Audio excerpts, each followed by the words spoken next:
hoy aquí de este panel. Este panel es una actividad para dar inicio a la campaña No Más Miedo, una campaña liderada por la Facultad de Arquitectura, con sus estudiantes, quienes decidieron alzar su voz y no permitir más actos de violencia sexual contra ellas en la universidad. Una campaña que está apoyada por sus compañeros, por la decanatura y por toda la comunidad académica de la facultad.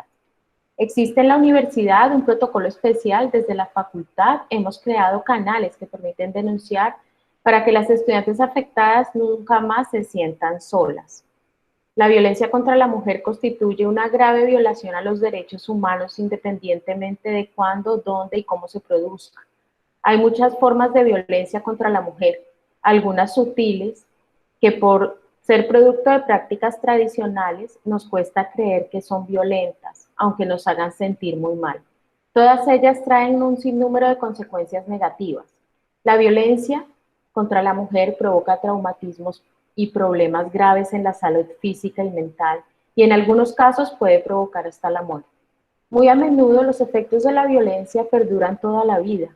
La violencia en todas sus formas puede afectar el bienestar de la mujer para el resto de su existencia. Cualquier tipo de violencia contra la mujer es algo inaceptable, repudiable, y por eso no puede ignorarse. No podemos ser cómplices que ayudamos con nuestra indiferencia a perpetuar este flagelo. Actualmente el país en general atraviesa un aumento considerable en el número de casos de violencia al que se enfrentan las mujeres debido a la crisis actual, consecuencia de esta pandemia del COVID-19 que nos tiene confinados en nuestras casas, y pues esto ha generado también allí un aumento de casos violentos. Sin embargo, lo que nos convoca hoy es la violencia contra la mujer en la universidad. Estudios revelan la preocupante cifra de acoso sexual en universidades de Colombia. Recientes estudios como los de la Universidad Nacional, que hace poco tuvo un caso muy mencionado de violencia sexual contra una de sus estudiantes, arrojó que al menos el 42% de las estudiantes han sido víctimas de acoso sexual al interior de sus instituciones de educación superior. Esta cifra se suma a otra también muy importante que descubrió la Universidad Central, según el cual el 27% de la comunidad académica conoce al menos un caso de acoso sexual dentro de las universidades, pero muchos de ellos no salen a la luz. Aunque el porcentaje de casos de acoso es muy elevado, estos no llegan a ser de conocimiento en la comunidad educativa, lo que provoca que no se proceda con acciones disciplinarias o judiciales, y en algunos de ellos se inician los procesos, pero no llegan a su fin. Si podemos hacer algo para prevenir la violencia contra la mujer o ayudar a sus víctimas, estaremos contribuyendo a salvaguardar los derechos humanos y promoviendo la salud física y mental y el bienestar a lo largo de toda su vida. Nadie, ninguna de nosotras merece ser violentada, y mucho menos nuestras estudiantes. La Universidad del Atlántico cuenta con un protocolo de atención para el caso de acoso sexual. Sin embargo, encontramos que muchos de estos casos no se denuncian y los protocolos no se activan, o las estudiantes no son atendidas porque tienen miedo de estar en sus aulas, en las aulas de clase, o prefieren simplemente no ir. Hoy, como les decía, estamos aquí reunidas para lanzar esta importante campaña liderada por las estudiantes y apoyadas por mí, por la decana. Quisiera darle la palabra un momento y María Ligia, a ver si nos puedes hacer la presentación, a Sherik. Sherik es una estudiante, es la representante, una de las representantes estudiantiles del semestre, y es la vocera de los estudiantes frente a las instancias de administración de la universidad. Sherik, ¿estás aquí con nosotros? Sí, aquí estoy. Listo, Sherik, entonces es para que nos cuentes en qué va esta campaña, qué estamos pensando hacer, cómo nos hemos unido, y rápidamente presentes aquí un poco el adelanto de ella y le digas a María Alicia o a Giovanni que nos vaya pasando la presentación. Tienes el micrófono, Sherik. Bueno, buenas tardes, mi nombre es Sherik Barros, soy la vocera de la facultad. Y bien, el día de hoy estamos pues en este espacio por, como dice nuestra decana, comportamientos y actos que estamos rechazando, que no vienen pasando hace una semana, hace dos, vienen pasando hace muchos tiempos, por lo cual nosotros tenemos que alzar nuestra voz y decir no más. ¿En qué consiste pues la campaña que estamos llevando a cabo desde la facultad, que como bien lo ven se llama No Más Miedo? Trata sobre, como dice su nombre, que no tenemos que tener más miedo porque haya correlación de poder, en el sentido de que nuestro profesor va por encima de nosotras como estudiantes o de nosotros como estudiantes en general. Tener claro que aunque hay que tener respeto por parte y parte, nosotras podemos hablar y podemos decir que no más, que nos tienen que respetar como persona, como mujer, como estudiante, como nos queramos denominar, nos tienen que respetar. En ese sentido, la campaña lo que quiere es que todas podamos decir nuestro testimonio para poder hacer el debido proceso. Más adelante se explicará pues cuál es el proceso que se tiene que llevar a cabo para poder denunciar, pero es para que todas podamos unirnos y decir, no más, listo, se acabó, el profesor me tiene que respetar y eso no va a ir en contra de mi nota, no va a ir en contra de cómo yo quiero ser. Y nosotros, pues este es el primer espacio que estamos haciendo, bueno, el segundo técnicamente, pero el primero que es abierto.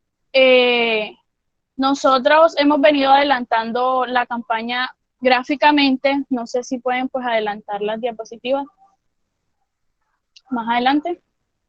Hemos venido haciendo piezas gráficas como las que ven ahí, de no te quedes callada, de no más miedo, imágenes que puedan visibilizar el tema que estamos llevando a cabo para que no solo nosotros como facultad, sino las demás facultades se puedan unir e ir en contra de esto y decir no más. ¿Puedes continuar? Ahí pueden ir viendo las imágenes gráficas que estamos llevando. También otra de las maneras que queremos llevar a cabo la campaña es con frases alusivas al tema. La podrán ver ahora en la siguiente.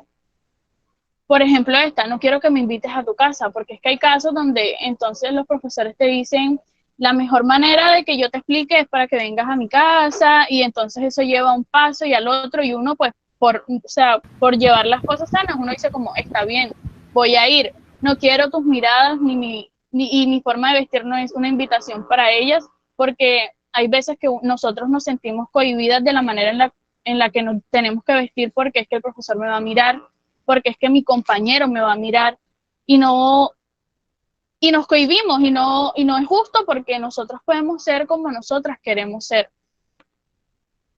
No quiero que me silbes, no soy un perro,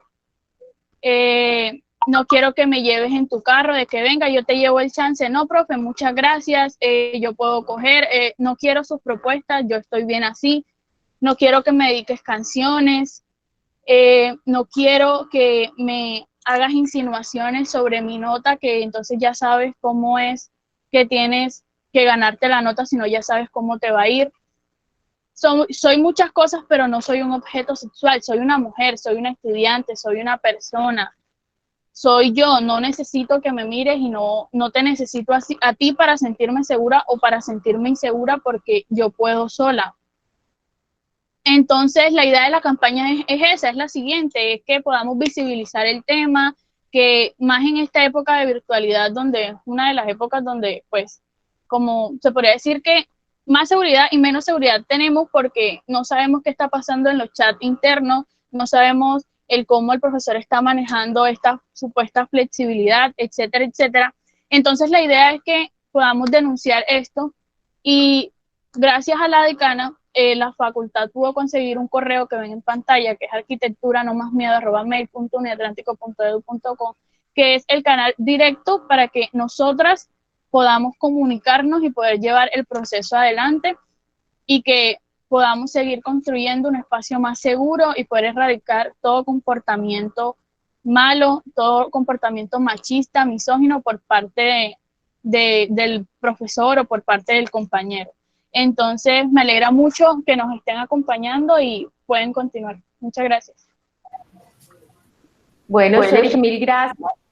Ahí entonces vimos un poco ya los avances que hemos tenido, ya estamos consolidando canales de medios, redes, en fin, para que las estudiantes empiecen a hacer sus hashtags y a invitar a otras estudiantes a ser valientes. Por favor, adelante. Yo aquí simplemente voy a poner unas estadísticas. Adelante la presentación, María Ligia.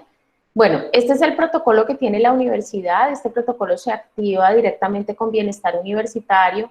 Sin embargo, desde la facultad quisimos hacer este canal de comunicación directo porque a veces sentimos que las estudiantes no se sienten acompañadas. Es para aquellas niñas, estudiantes que no se sientan seguras, que quieran un acompañamiento directo desde la facultad, nosotras estamos ahí para hacerlo, y después, si ellas quieren, también nosotras mismas activamos, yo misma activo el protocolo ante bienestar y genero las directrices para que se puedan establecer también los debidos procesos y, digamos, los canales a las instancias competentes como control interno disciplinario en algunos de los casos. Entonces, el protocolo existe, ha sido socializado, en nuestro caso directo se ha activado y está haciendo pues un buen acompañamiento a las estudiantes que así lo han requerido. Adelante, por favor. Sin embargo, también lo tenemos en discusión porque creemos que podemos aportar otras cosas a este protocolo. En ese protocolo no se tuvo en cuenta la facultad o los programas que es ese primer contacto con las estudiantes, entonces también queremos aportar sobre la construcción del mismo. Aquí tengo unas cifras de hoy. La universidad en este momento tiene pues 10 facultades, de las cuales entre todas tenemos 22.690 estudiantes. Adelante.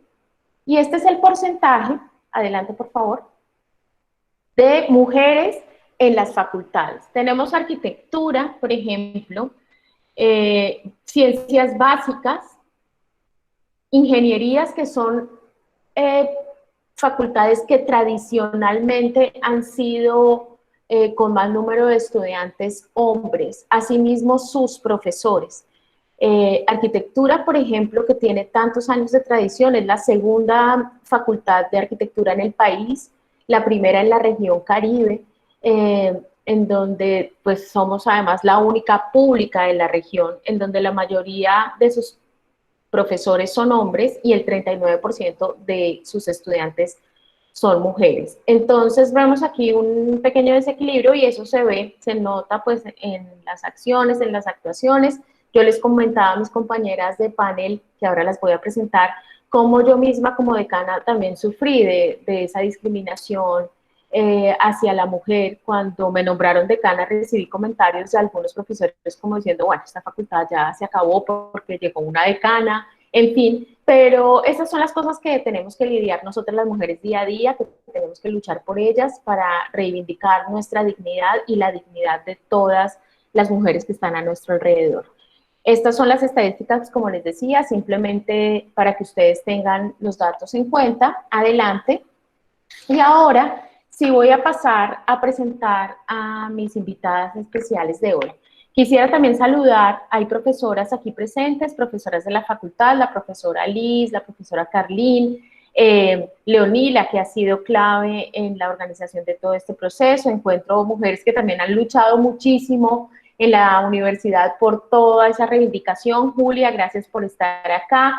Bueno, de las que puedo ver rápidamente, y muchísimas gracias también a los hombres que están acompañándonos. También hay profesores de la universidad. Bueno, está Claudia también de la facultad y algunos profesores. Bueno, Delma, que ha hecho una investigación muy importante sobre el tema de género en la facultad, a quien vamos a invitar a otro espacio porque este es el primero, pero no será el último. Vamos a tener espacios recurrentes en donde toquemos temas más profundos. Uno de esos, pues, producto de la investigación que hizo Delma con Ligia Esther hace unos años, enfocado directamente a arquitectura. Entonces, pues, ya, digamos, con estos saludos voy a proceder ya a presentar a mis invitadas de hoy. Las tres, adelante por favor, mujeres muy comprometidas con una trayectoria increíble en la universidad, en la defensa de los derechos de las mujeres, que también han luchado, han sufrido en carne propia estos procesos, pero quienes han avanzado con pasos de gigante.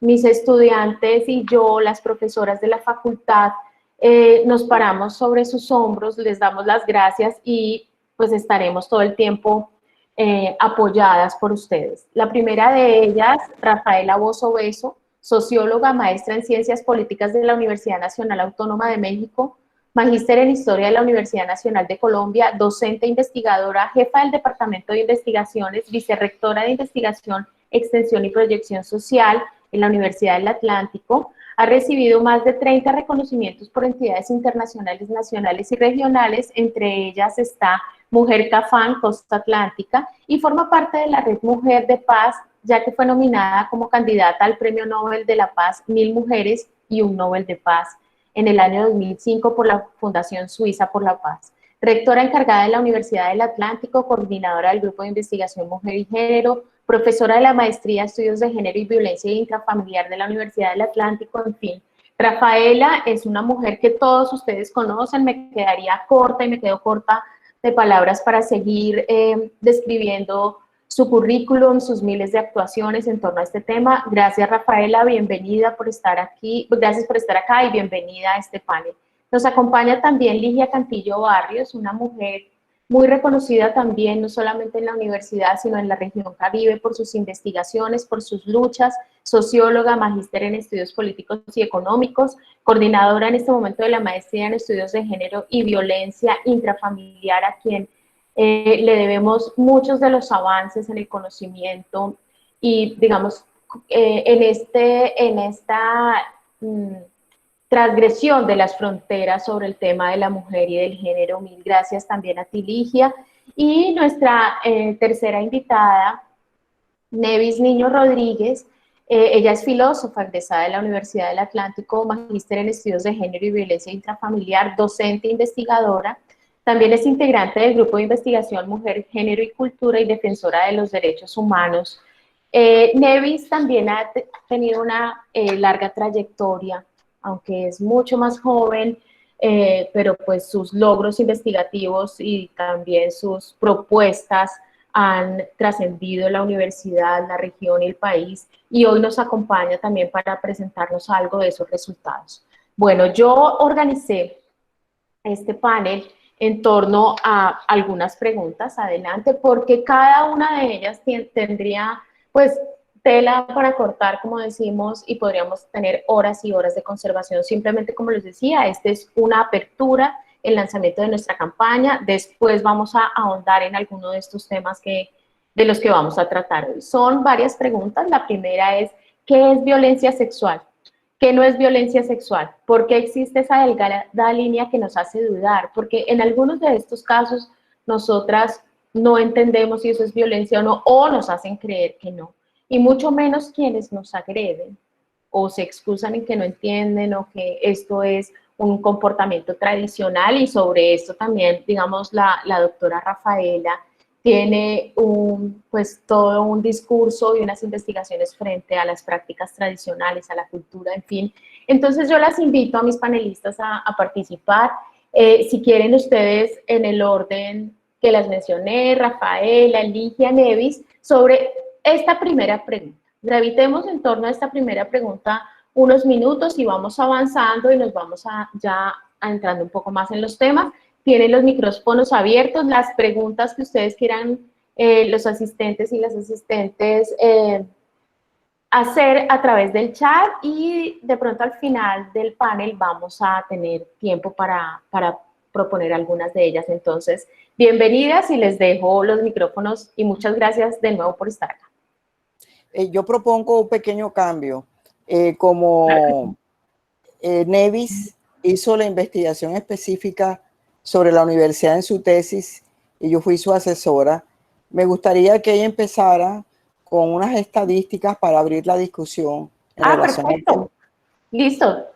Aceptadísimo. Entonces, Nevis, tienes las pantallas.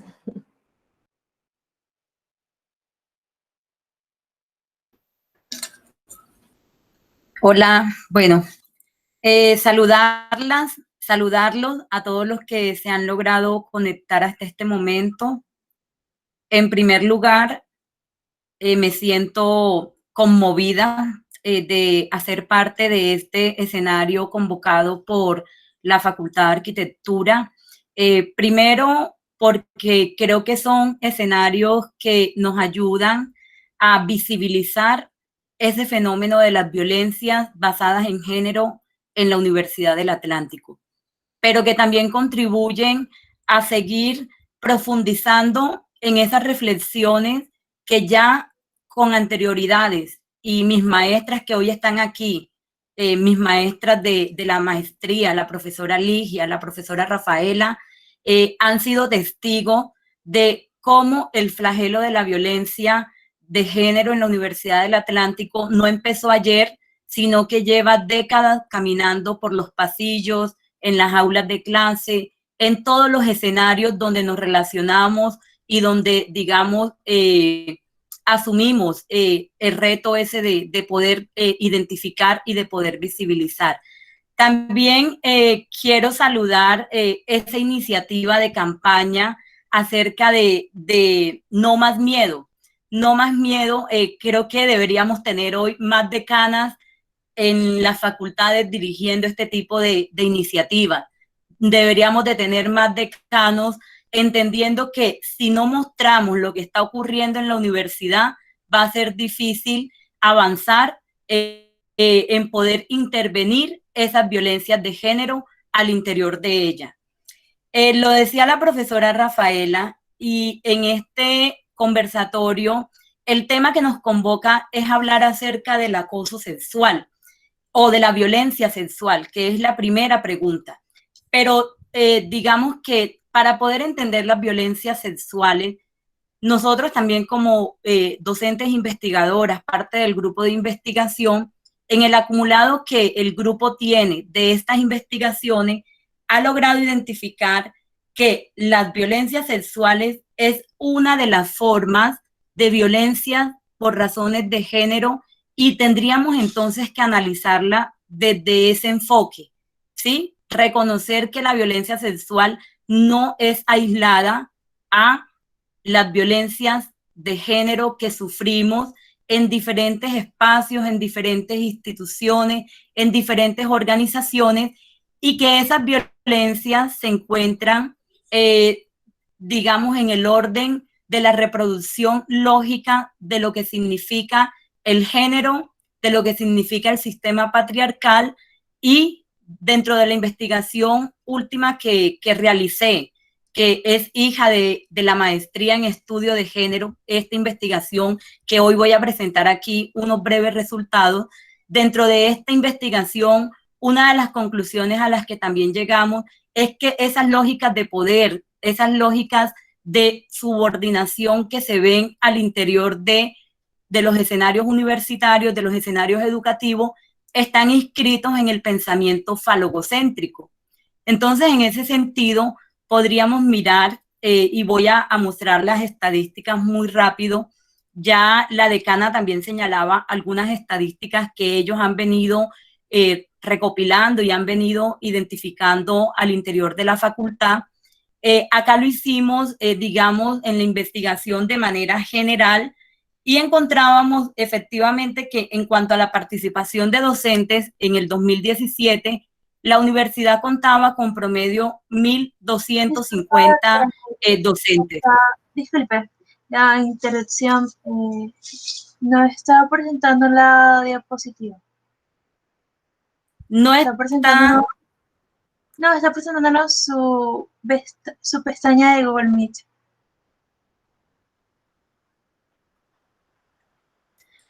¿Pueden ver la presentación? No, no se ve. No, no la vemos. De pronto es... Superior, donde dice presentar una ventana, selecciona la presentación en PowerPoint si así lo tiene. Sí. Bueno, entonces, mientras miramos esto aquí, miremos a ver para compartir. Regálenme un segundo. Una ventana. Listo. No la opción de Google, por así decirlo, ya, sino al lado. ¿Ya pueden observarla? No, de pronto comparte Listo. pantalla Entonces, completa. Sí, también puede ser la presentación de compartir toda tu pantalla. Y pones adelante tu presentación. Sí, yo creo que es mejor así, Sí. porque Pantalla completa y parece que pones no tu me deja. presentación ahí. Exacto. Bueno, pero entonces les voy comentando que dentro de las estadísticas que nosotras en esa investigación encontramos es que efectivamente en términos de vinculación de docentes encontramos que la mayoría pertenecen a el sexo masculino. De 1.250 docentes que en ese momento se encontraban, 850 pertenecían al sexo masculino y 300 y pico pertenecían a el sexo femenino. Esto, digamos, a hoy, 2020, no ha variado mucho. Todavía podemos encontrar que la posibilidad que las docentes tienen al interior de la universidad de ascender en términos de, por ejemplo, cargos administrativos, de ascender en términos de reconocimientos académicos, está atravesada pues por esas lógicas de poder que se encuentran inscritas, que se encuentran, digamos, instituidas en todos los escenarios y en todos los niveles de la universidad. Entonces, veíamos también que eso responde pues a ese pensamiento en el cual se ha instituido la educación, y es ese pensamiento falogocéntrico. Ahora, ¿pueden confirmarme, logran ver esta diapositiva? Sí, se logra ver. Bueno, Ya se ve. entonces les decía que para hablar de el acoso sexual o la violencia sexual, es importante reconocer que estas violencias están inscritas en las violencias de género. Y nosotras encontramos que dentro de las formas de violencia que se presentan en las relaciones docente-estudiante de la universidad, hay una violencia que es una violencia que se ha normalizado, que tiene que ver con el lenguaje, que tiene que ver con los chistes, que tiene que ver con las bromas, y es la violencia verbal. La violencia verbal, la mayoría de estudiantes que participaron en este trabajo identificaron cómo al interior de las aulas de clase, en las relaciones que sostienen con los docentes, estos asumen que por la posición que tienen en términos del conocimiento, es decir, la jerarquía de saber y la autoridad del docente, que vendrían siendo esos mecanismos de la violencia, a través de esos mecanismos asumen entonces, digamos, violencias que se tramitan a través del lenguaje y que muchos de los miembros de la comunidad lo ven, lo saben, pero no lo reconocen como una violencia de género, sino que lo asumen como que es el docente, es la autoridad, entonces no tenemos por qué discutirle en qué términos se refiere a nosotros en términos del conocimiento, ¿sí? La violencia psicológica es otra de las formas de violencia que también encontramos en la universidad. La violencia emocional, la física y efectivamente el acoso sexual, como lo hemos demostrado en diferentes estudios que se han hecho ya hace un par de años atrás, y es que el acoso sexual es una de las formas palpables, una de las formas visibles que podemos encontrar de la violencia sexual al interior de la universidad. Y ese acoso sexual vemos cómo se presenta en lo físico, cómo se presenta de manera simbólica, cómo se presenta en lo corporal, a través de comentarios agresivos por parte de quien asume una posición de jerarquía, una posición, digamos, de poder en esa relación, en este caso y en este estudio, docente-estudiante. Entonces, hoy podríamos hablar de que la universidad necesita empezar a abrir esos escenarios de reflexión y de discusión que empiecen a visibilizar todas las formas de violencia de género en las relaciones que tenemos hombres y mujeres al interior de este escenario. Y no solo verlo como un tema aislado o como una sola violencia, que en este caso es la violencia que hoy es más visible, que hoy es palpable, que hoy la hemos denunciado por diferentes medios, donde las estudiantes hoy vienen liderando iniciativas y campañas para, digamos, identificar y para decir no más a esa violencia. Pero esto es un ejercicio que debemos hacer entre todos y entre todas.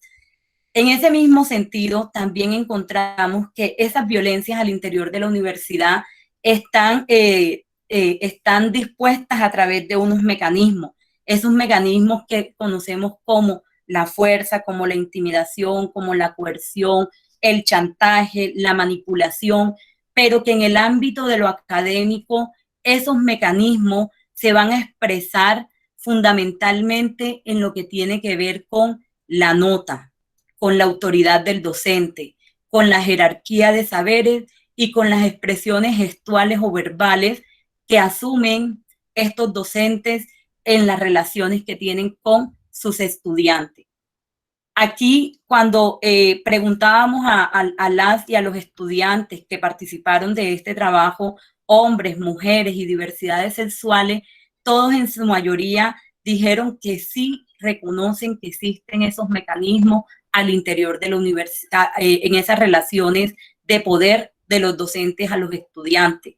Y resulta que esos mecanismos no se visibilizan como mecanismos de cohesión, como mecanismos de violencia que buscan entonces subordinar o que buscan entonces, digamos, apropiarse del otro o de la otra o reducirlo a su mínima expresión en esa relación docente-estudiante, con tal de conseguir su cometido. También podemos hablar, claro, que las violencias de género circulan en todos los niveles que encontramos. No solamente se da en la relación docente-estudiante, también encontramos casos de relación de profesoras a estudiantes, también de estudiantes a docentes, también de estudiantes a estudiantes, lo que nos invita a reflexionar entonces de manera integral sobre este tipo de violencia al interior de la universidad. Y en ese sentido, pues claro que podríamos decir que hoy necesitamos problematizar acerca de esas relaciones de poder que permitan develar cómo ese constructo del género en lo social ha llegado a legitimar desigualdades entre hombres y mujeres y que se ven reflejadas al interior de la universidad, digamos, en esas relaciones de poder a través de lo académico. Y que nuestra institución, como parte de las instituciones sociales, también reproduce esa lógica violenta, esa lógica agresiva, esa lógica de subordinación hacia el sexo, pues digamos en este caso del estudio, hacia lo femenino o hacia quienes no se comportan con identidades femeninas o masculinas hegemónicas. Y también encontramos, por ejemplo, cuando le preguntamos a los estudiantes, ¿ustedes realizarían su denuncia? La mayoría de ellos dijo que no denuncia ni de forma verbal ni de forma escrita.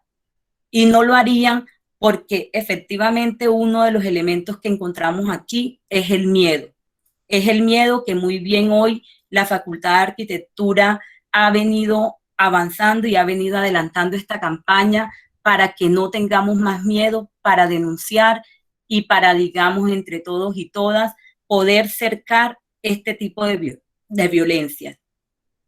También encontramos, por ejemplo, cuando se le hace referencia al estudiante en caso de realizar la denuncia por violencia basada en género, ¿ante qué instancia lo haría? Muchos de ellos dijeron que no lo harían ante ninguna instancia, ni en la coordinación de programa, ni en el consejo de facultad, ni en el académico, ni en el superior, ni con la representación estudiantil. Y los que dijeron que lo harían, en su mayoría coincidieron en la coordinación de programa. Es decir, hay un referente cercano para el estudiante que puede brindarle unas garantías para que éste desarrolle su denuncia, pero también para que su proceso pueda desarrollarse con todo el marco normativo que requiere, pero también con toda la agilidad que se requiere. Digamos que algunos identifican el tema del programa. pero aún así, cuando se sigue indagando sobre el tema de las instancias, pues la mayoría de estudiantes manifiestan nuevamente el miedo. Yo no denuncio ante estas instancias porque resulta que el docente que yo voy a denunciar es amigo del decano, es amigo del el que es el representante en el consejo académico, es amigo de la rectoría, el docente es el que tiene el poder y entonces ellos terminan asumiendo bajo esos imaginarios sociales de que para qué sirve la denuncia si igual con el docente no va a pasar nada, no van a haber sanciones y por el contrario, él va a terminar exponiéndose, va a perder su asignatura y en últimas lo que le interesa es graduarse. Entonces, frente a todos esos mitos que se han construido alrededor de las denuncias, hoy es importante que, claro, este tipo de escenarios puedan visibilizar las formas de violencia que están ocurriendo en la universidad. Y en ese sentido, necesitamos que todos los mecanismos que se puedan establecer para intervenir este tipo de violencia sean mecanismos consensuados desde las facultades, sean mecanismos que se puedan construir con la participación activa de los y las estudiantes, de las víctimas de este tipo de violencia al interior de la universidad. Que hoy la universidad, lo que se disponga en su protocolo, como lo decía la decana, debe abrir ese protocolo a que pueda responder a las realidades que tiene la Universidad del Atlántico frente a las violencias de género. Y queremos empezar precisamente hablando acerca de todas las formas de violencia, porque no podemos realizar solo protocolos para el caso de violencia sexual, ¿sí? Tendríamos que primero entrar a caracterizar cuáles son las violencias que estamos viviendo en nuestra Universidad del Atlántico. Y a partir de esa caracterización, a partir de esa realidad, entonces los protocolos deben responder a esas necesidades. Y en ese sentido, pues yo quiero decir que, claro, hoy hemos avanzado frente al concepto de lo que significa la violencia sexual. Anteriormente uno creería que la violencia sexual era solo aquello que hacía referencia al contacto físico, a la agresión física sexual. Hoy, a partir de la conferencia de Beijing en 1995, y gracias a los estudios de género y gracias al enfoque de género, el concepto de violencia sexual lo hemos podido ampliar y podemos hoy decir, y lo dice la ley 1257, hablamos de violencia sexual cuando hacemos referencia a lo que significa el daño físico, el daño emocional, el daño psicológico que pueda sufrir una víctima cuando es obligada a presenciar asuntos relacionados con el tema sexual, cuando no ha dado su consentimiento para acceder a prácticas que puedan ser, digamos, del orden de lo sexual de cada individuo, pero que no pueden obligar a una mujer o no pueden obligar a un hombre a que asuma ese tipo de prácticas bajo el chantaje, bajo la figura de poder y en el caso nuestro, en el caso de la universidad, bajo el poder de la nota que representa el docente en la relación académica que tiene con su estudiante. Entonces, en ese sentido, yo dejaría hasta allí, en esta primera parte, llamando a que tenemos que seguir reflexionando sobre el tema de la violencia sexual, no vista desde una sola mirada, sino de manera amplia. Hablar de violencia sexual implica el acoso sexual, que es una de las formas, pero también implica otras violencias que se encuentran inscritas en ese concepto de la violencia sexual. Listo, Nevis, mil gracias, excelente. Esta ilustración además nos permite contextualizar un poco y empezar a conceptualizar muy bien el tema de la violencia. Entonces, a mis otras invitadas, a la doctora Rafaela, a la doctora Ligia, en ese mismo sentido, ¿por qué es tan difícil a veces tipificar y saber esas delgadas líneas de las que hablábamos que de pronto se van, trascienden o se llevan a esos campos en los que usted ha tenido tanta incidencia y que ha investigado tanto, y son esas prácticas de pronto culturales, tradicionales, que nos confunden, ¿no? Entonces, pues aquí les dejo a ustedes la palabra. Bueno, en relación a lo que, complementando un poco las ideas que Nevis expuso, tenemos que analizar desde ese contexto la cultura. No podemos negar que en Colombia el único contexto geográfico donde se expresa el machismo es el Caribe colombiano. Eso no es cierto. Colombia, para mi mirada como socióloga e historiadora también, desde los estudios de Virginia Gutiérrez de Pineda, ayer estaba revisando el libro y digo, uy, qué difícil es la transformación de las expresiones culturales, porque muchas cosas que Virginia Gutiérrez dijo por allá por los años 50 todavía son marcaciones culturales existentes en este país. Lo que ocurre en nuestro contexto caribe es que también nuestras expresiones culturales llevan unas cargas y unos marcadores nacionales que nos identifican. Y ahí, en ese contexto, y no es invención, también son estudios, los indicadores en el Caribe colombiano son muy altos.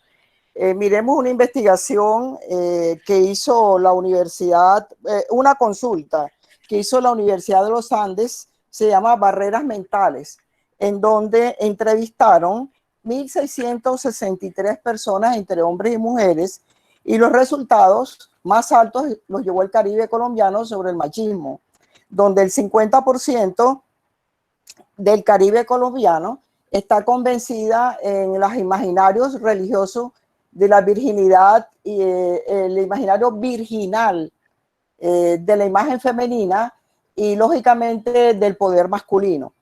Pero ¿qué ocurre? Esto está íntimamente relacionado con la religiosidad caribe también. Entonces, desde esta perspectiva, el 50% de estas preguntas en relación a la concepción que hombres tenían sobre las mujeres, el más alto fue la cultura caribe. El resto del país, el 34%. Significa que hay unos estudios que pueden reforzar toda esta mirada que se tiene sobre el machismo caribe. Y el 47.7% de los hombres encuestados en el Caribe colombiano piensan y están convencidos que las mujeres nos arreglamos para ser atractivas para ellos. Desde esta mirada hay un concepto de poder muy fuerte dentro de nuestra cultura del control hacia las mujeres, que deviene desde miradas históricas. Si hacemos, remontamos los tiempos pasados, toda la incidencia de la conquista se hizo a través del costo de la mutilación y de la violación de los cuerpos de las mujeres.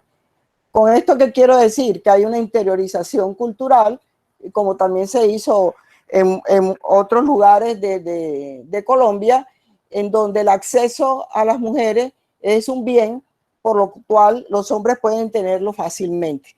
Entonces, desde esta perspectiva, complejiza estos imaginarios y representaciones sociales en el Caribe colombiano, y las mujeres, lamentablemente, muchas reproducen estos imaginarios de poder y de control, y no solamente son los hombres desde una mirada, desde su masculinidad, sino las mismas mujeres alimentan estas miradas machistas. Entonces, vemos entonces que el concepto de superioridad física y superioridad psicológica ha fomentado todos estos controles sociales que, si bien no están tan apegados a la realidad de la mujer caribe, porque ustedes pueden ver en nuestro entorno, no todas somos sometidas, ni no todas estamos en esa línea de sumisión. En esto habrá que hacer ajustes y de investigaciones futuras. Los sectores populares, medios y sectores altos son marcados por estas miradas culturales. Siento que desde esta visión el acoso sexual forma parte, como lo dijo Nevis, de la violencia sexual. Este acoso naturalizado el de sentirnos que las mujeres nos vestimos para ello, implica que haya un margen de seducción. Y esta seducción se materializa, por ejemplo, con las estudiantes en nuestra universidad. Y quiero decirles, el estudio hecho por Nevis fue aplicado desde una mirada de género, porque también queremos ser justas en esta mirada, esa mirada transversal, donde tenemos que detectar también incidencias de violencias de mujeres y de docentes hacia estudiantes, de hombres estudiantes hacia mujeres y de estudiantes hacia estudiantes. Pero lamentablemente las estadísticas nos hacen un llamado de atención muy fuerte del acoso sexual de docentes hacia estudiantes. Entonces, esto que ha expuesto la estudiante de arquitectura me ha llamado mucho la atención, porque son consignas que salen desde el mismo sentir de las estudiantes. Han recogido los imaginarios y lo han expuesto a través de la campaña del miedo. Cuando me comentan por qué razón esa fina línea se confunde la mujer y se confunden también los hombres y la diversidad sexual, yo, para mi parecer, pienso que es el problema también de la impunidad.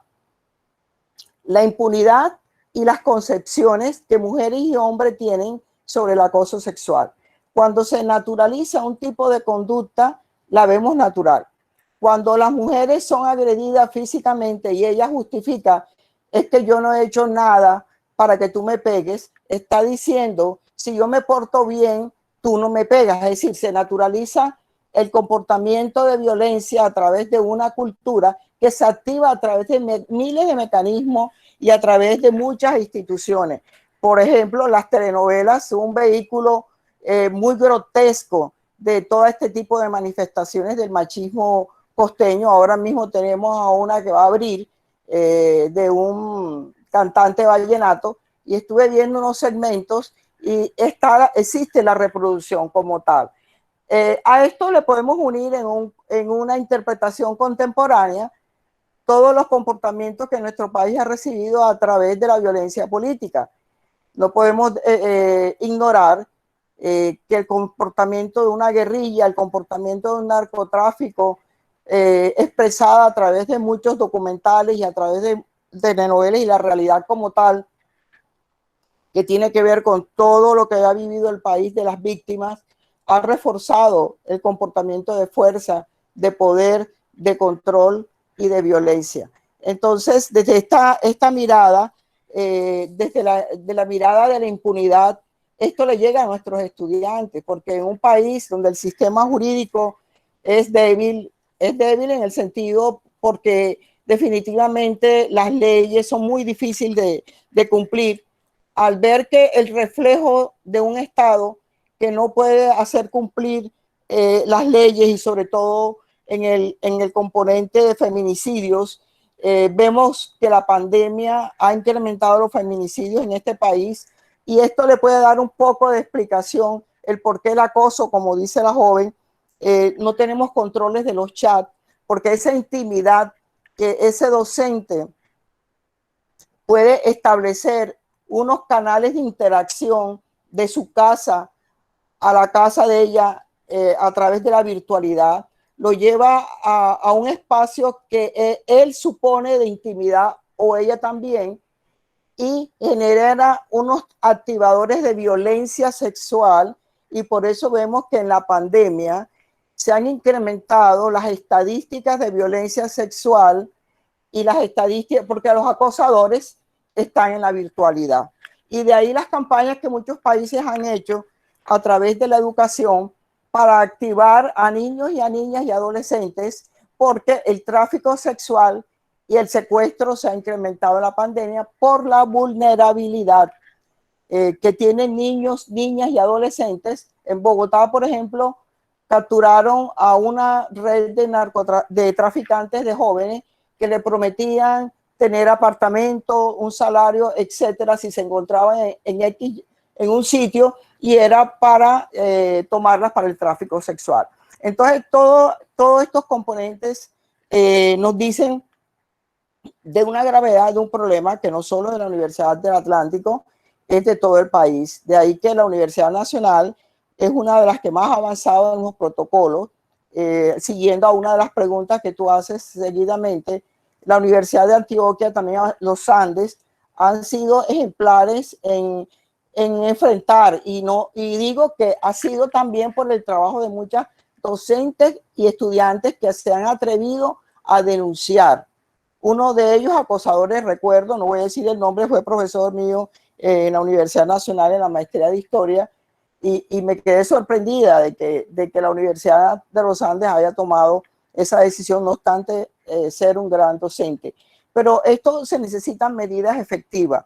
Lo que ha hecho la Facultad de Arquitectura me parece muy diciente, me parece ejemplar, porque por primera vez en la historia de la universidad, ya que yo tengo muchos años de estar ahí presente, una decana se atreve a utilizar el espacio público y las redes de apoyo para apoyar a sus estudiantes. Entonces, esto se convierte en un componente muy importante que necesita una sostenibilidad en el tiempo.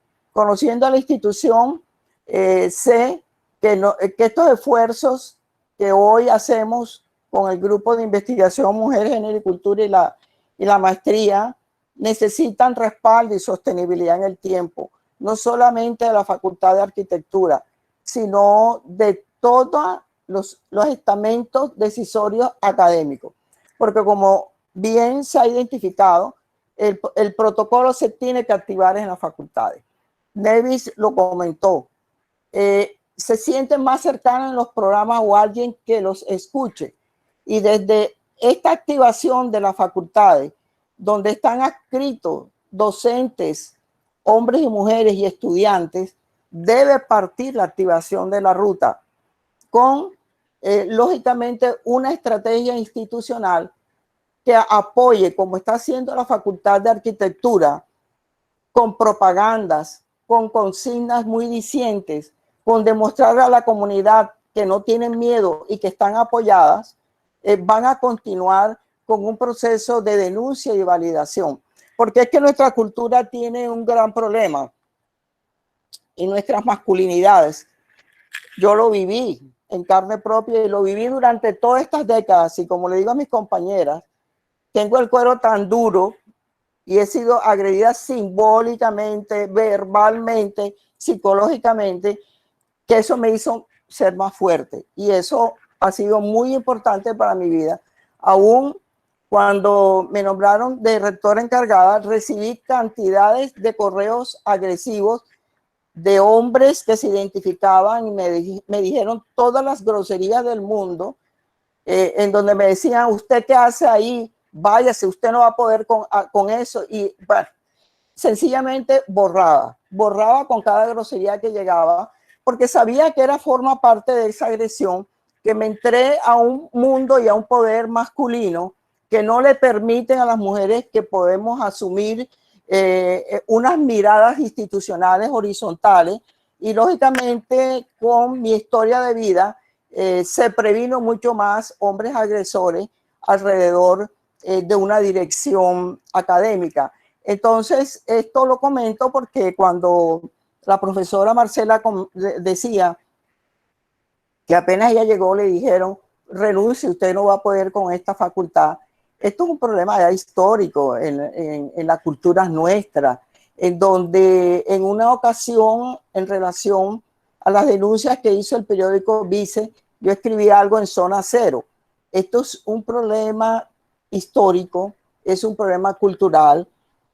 Las mujeres en la educación estábamos vetadas para ingresar a la educación. Y al ingresar a la educación, por ejemplo, en Barranquilla encuentran en los años de 1912, todavía en la década del 20 del siglo pasado, las mujeres no podían dictar clases en colegios mixtos, llamámoslos mixtos, no podemos hablar de coeducación. Mixtos, ¿por qué? Hasta la edad de 12 años, porque esto estaba asociado a una sexualidad masculina, unida a que, bueno, ya no pudimos, en ese momento las mujeres no estaban en los estudios superiores, tuvo que ser en los años 30 con el gobierno de Olayo Herrera, y después en los 40 cuando ingresó a las universidades.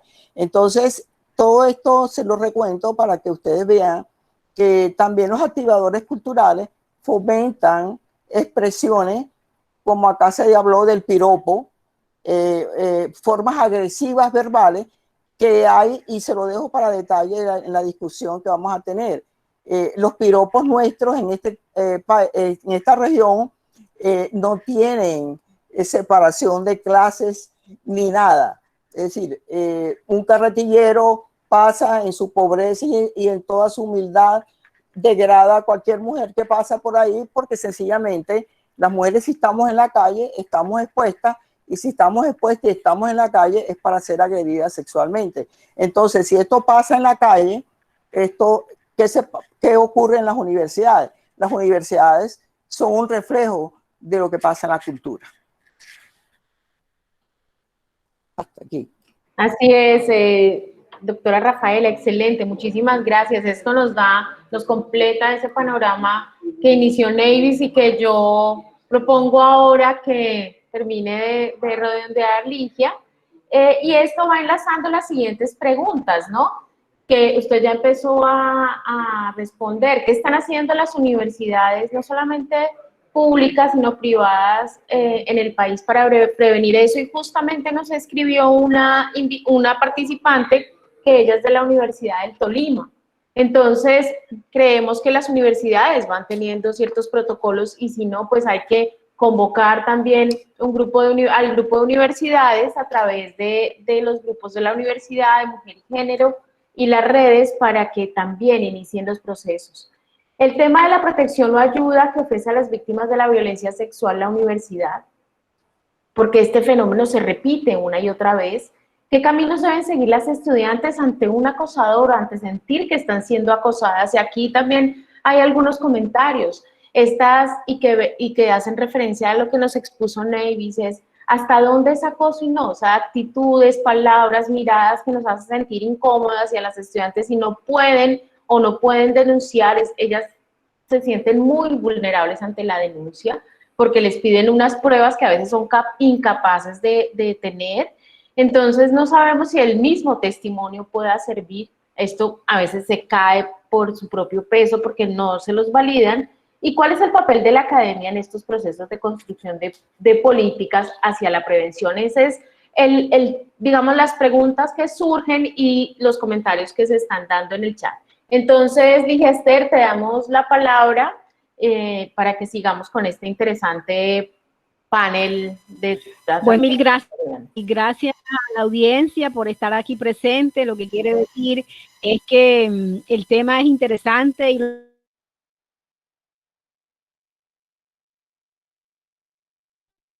la violencia de género y particularmente la violencia sexual y el acoso sexual en la universidad, en las universidades, ¿no? Ya se vienen trabajos haciendo desde 1997, se viene más o menos como en esta tónica, pero eso lo hablaré ya después. Pero quiero, por ejemplo, plantear dos cosas desde el punto de vista de la cultura. Uno es que, como ya lo comentó la profesora Rafaela, ese hilo invisible y que no logra identificar el acoso, de la violencia y toda esa cantidad de cosas está en el marco de una naturalización. Y una naturalización que se expresa a través de todas las instituciones socializantes y que se genera en el espacio de la vida cotidiana y que es de doble vía, tanto de quien acosa y quien es acosado. De allí que cualquier persona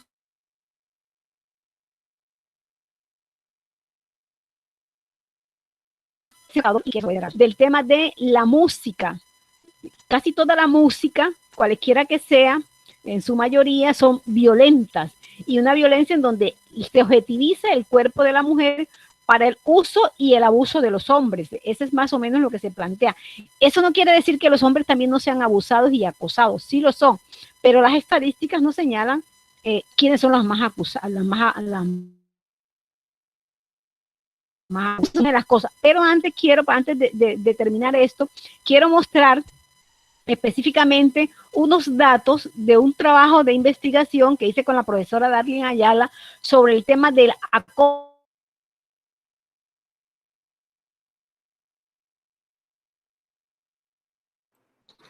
Yo creo que Ligia está teniendo... No se está escuchando.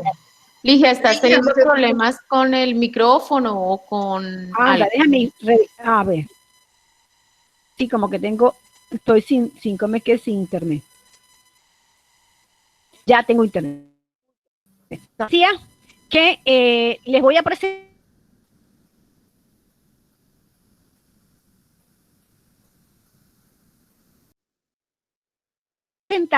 Ayala en la Universidad del Atlántico, y básicamente era sobre el tema del acoso sexual en la Universidad del Atlántico. En esta investigación, los resultados señalan que más o menos coinciden un poco con lo que presentó Nevis, es que el 17% de los estudiantes y estudiantes encuestados, que se encuestaron más o menos un promedio de 147 estudiantes, en donde el 54% eran mujeres y el 45% eran hombres. De ese porcentaje, el 17,6% dijo que había sido acosado en la universidad. ¿Y quiénes son los acosadores? Son básicamente profesores con un 37%, compañeros de estudio con un 31%, compañeras con un 15% y profesoras que también son acosadoras con un 7,9%. Y tanto el personal administrativo como el personal de servicio también entran en el tema del acoso. O sea, en la comunidad académica de la Universidad del Atlántico, el tema del acoso circula desde el punto de vista de los diferentes tipos de acoso. El acoso físico, el verbal y el gesticular. Esos acosos que se realizan en la Universidad del Atlántico, el 19% se dan en el salón de clase, o sea, en el mismo salón de clase, las estudiantes y los estudiantes y las profesoras también son acosadas. El 49% se da por fuera de la clase, pero se da en el interior de la universidad. El 23% se da por fuera de la universidad. Un caso interesante que es que entre la pregunta que se le hizo, ¿usted qué hizo cuando fue acosada? El 57% se defendió, de alguna forma lo hizo, la defensa.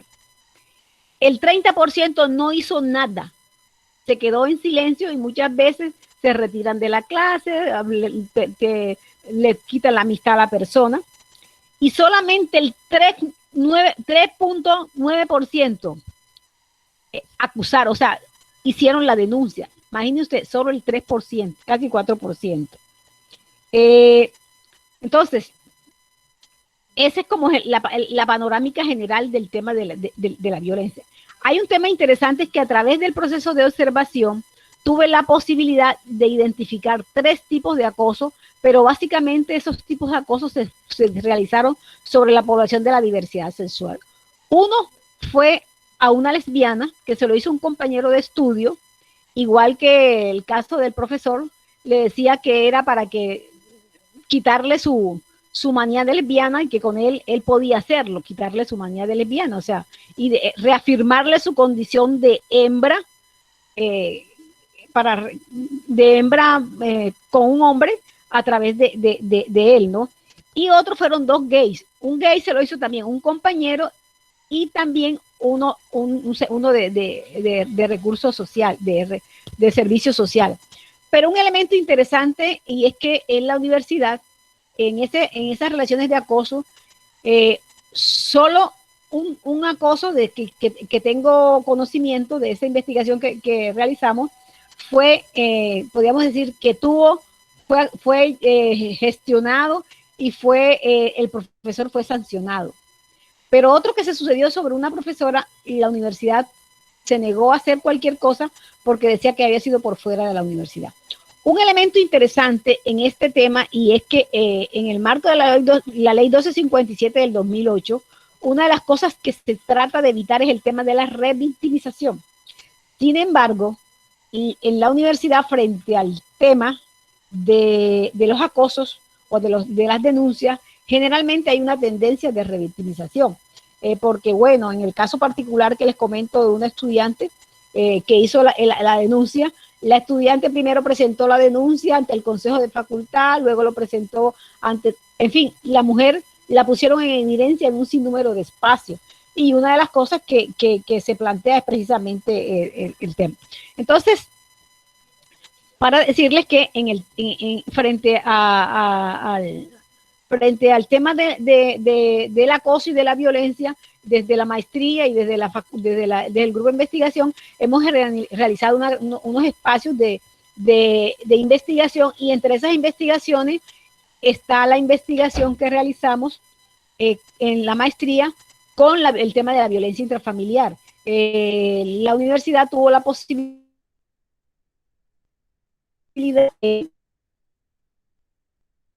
del Departamento del Atlántico, y los cuales esos comisarios y comisarias para graduarse realizaron una investigación tanto casi todos los municipios del departamento y de todas las localidades del distrito, con el fin de identificar el tema de la violencia intrafamiliar en el Departamento del Atlántico.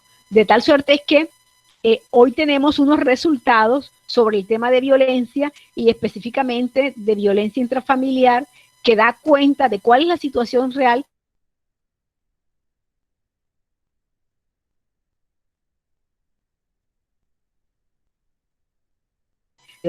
del conglomerado de violencia de género que se expresa en el espacio de Diana y que afecta tanto a la sociedad, ¿no? Porque no solamente la violencia afecta a quien la recibe, sino también quien la ejecuta y al entorno. Entonces, deja ahí para seguir en la otra vuelta, ¿no? Gracias.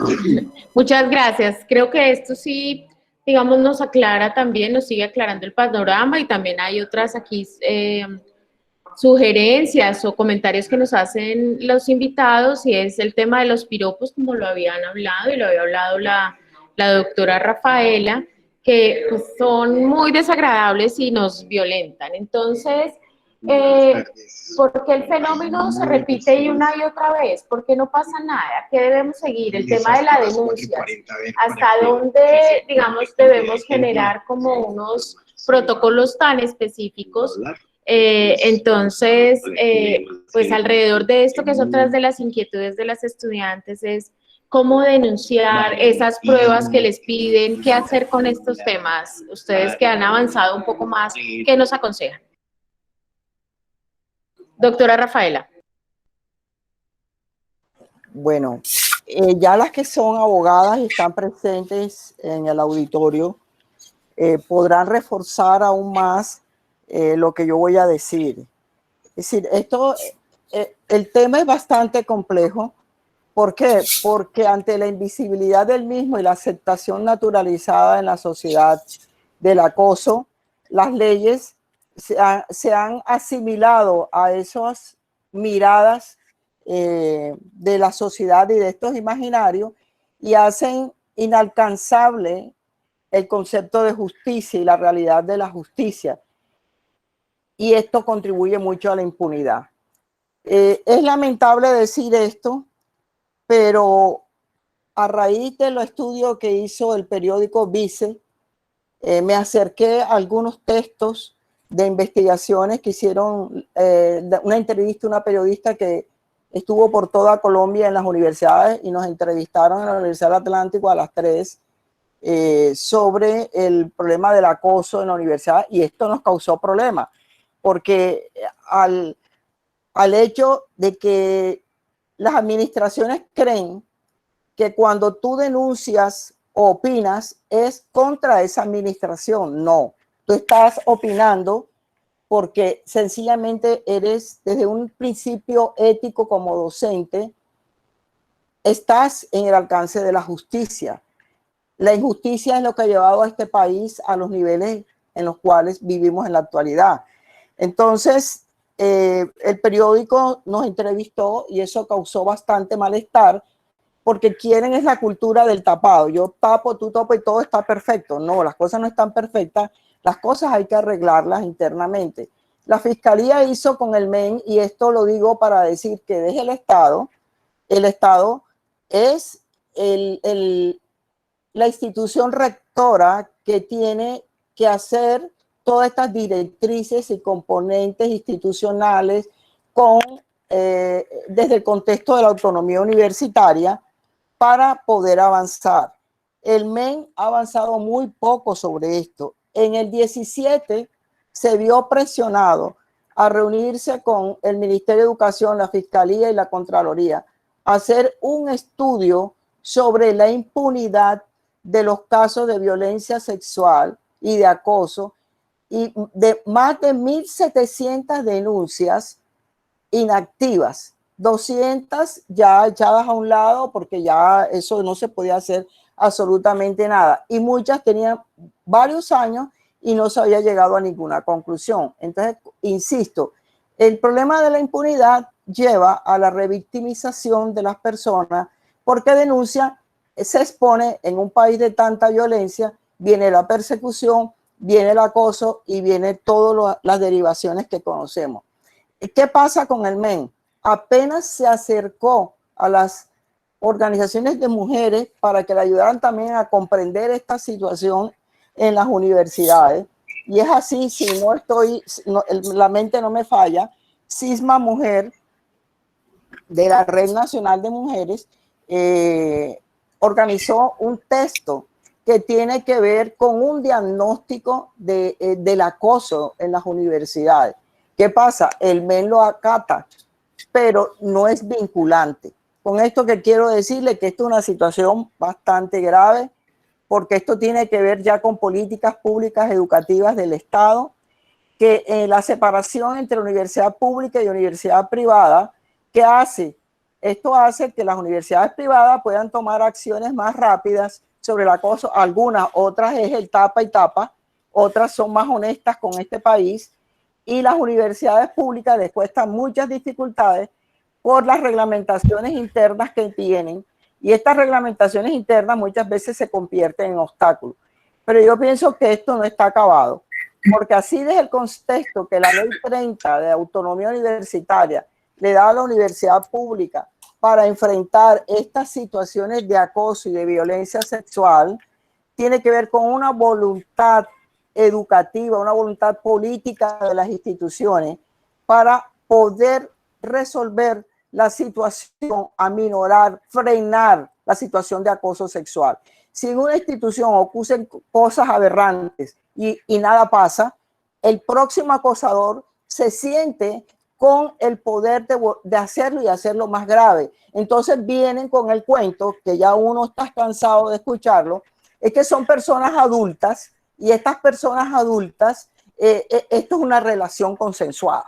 Entonces, ante esa mirada, se les olvida que son docentes, que hay una ética, y esa ética está intermediada por la conquista de unos valores de justicia, que su poder y su posición de poder sencillamente discrimina, tiene una posición de autoridad sobre la estudiante, y sencillamente deben establecerse las distancias. Entonces yo creo que si la sociedad está mediada por unos valores, y como docentes, hombres y mujeres, debemos hacerlos respetar, porque estamos para formar, no para deformar a nuestros estudiantes. Entonces, esto es una discusión muy seria que se debe dar en las instituciones, mirando sus reglamentaciones. Si esas reglamentaciones no le permiten, ¿cómo podemos transformarlas? Pero también es la apropiación de estas políticas de derribar los miedos de las nuevas generaciones. Mi generación se enfrentó a muchos códigos impresionantes, pero estamos viendo que el legado de las nuevas es tan interesante, es tan innovador, es tan enriquecedor, que hacemos nuevos aprendizajes con ella. Entonces, bueno, sin embargo, el miedo se subsiste, pero ellas ya tienen un recorrido de una generación que todavía está viva y la está apoyando a interpretar una sociedad que encontramos sin esas interpretaciones, y que tuvimos a través del enfoque de mujeres y el enfoque de género, reorganizar esas estructuras sociales, ese pensamiento social que por algo se ha dicho, el aporte de las mujeres es el aporte del feminismo más importante del siglo XX, y es la revolución pacífica más importante del siglo XX. Entonces, desde esta mirada,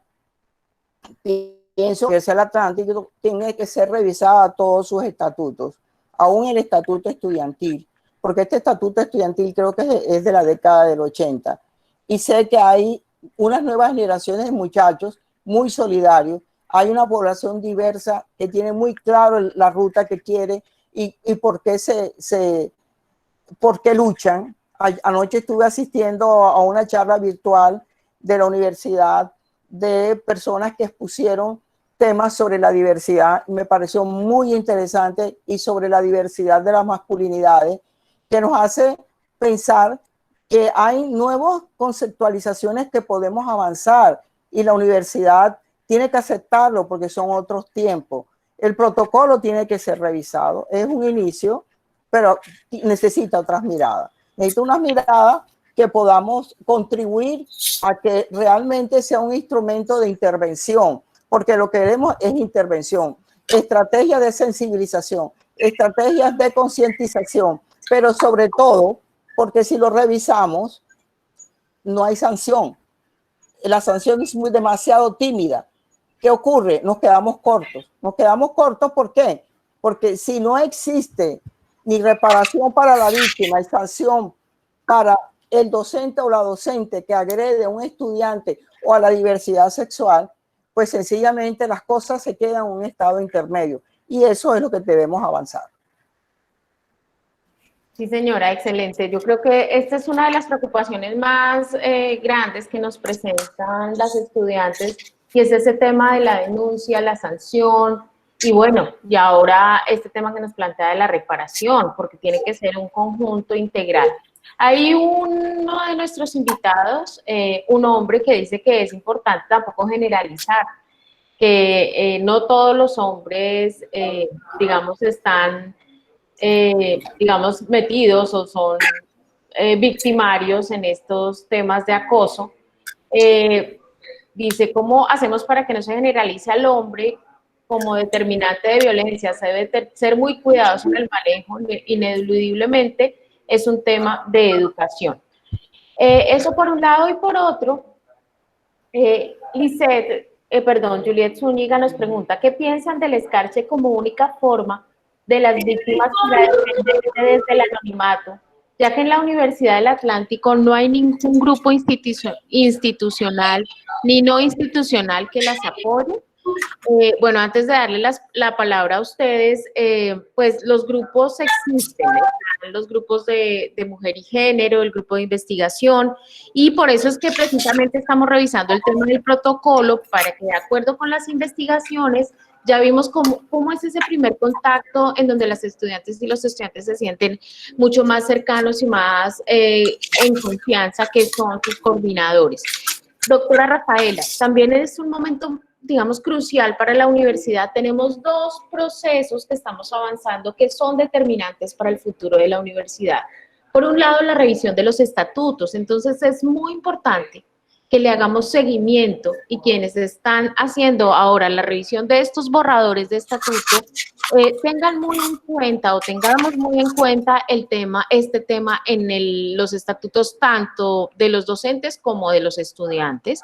Y otro tema es el plan de desarrollo institucional, que yo creo que el plan de desarrollo institucional también debe reflejar este proceso y estos avances que ha hecho la universidad y la reivindicación de todas estas luchas que se han hecho desde el interior de la universidad. Entonces, aquí la misma persona nos pregunta, ¿y por qué el grupo de mujer, género y cultura no teje una red entre la academia y el activismo? Pues se queda corto el feminismo académico, que no trasciende al apoyo a las mujeres víctimas hasta el día de hoy. O sea, aquí ella nos pregunta que de verdad estos grupos, la investigación, la academia, ¿qué están haciendo para que pues surtan efecto estas denuncias y estos procesos? Neivis, tú estabas levantando la mano, tienes la palabra.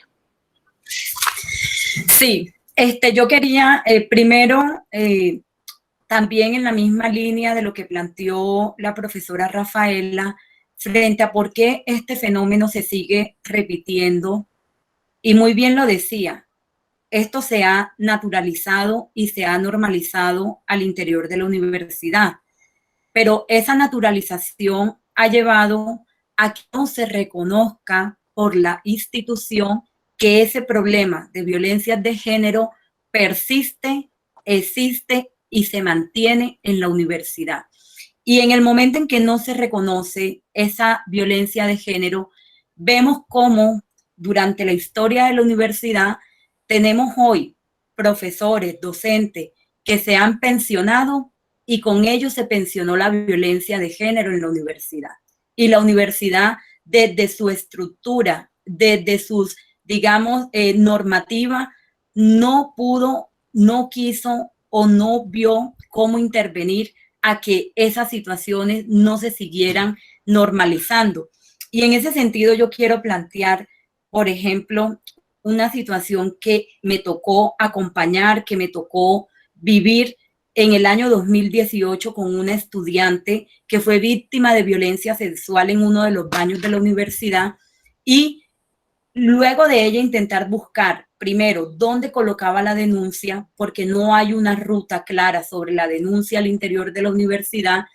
A ella le hicieron, sí, ese proceso de ir a decanatura, después ir a bienestar, después la mandaron para enfermería, y al final, digamos que bienestar recepciona el caso, lo remite a control interno, que es la dependencia que debe estudiar y debe sancionar. Pero ahí encontramos que existen vacíos jurídicos, vacíos normativos en la universidad, y nos dice esta oficina de control interno que ellos simplemente se rigen por el código disciplinario único, que es el que rige al funcionario o al servidor público. Y ahí en ese código hay vacíos frente al tema de las violencias de género y sobre todo ocurridas en campus universitarios.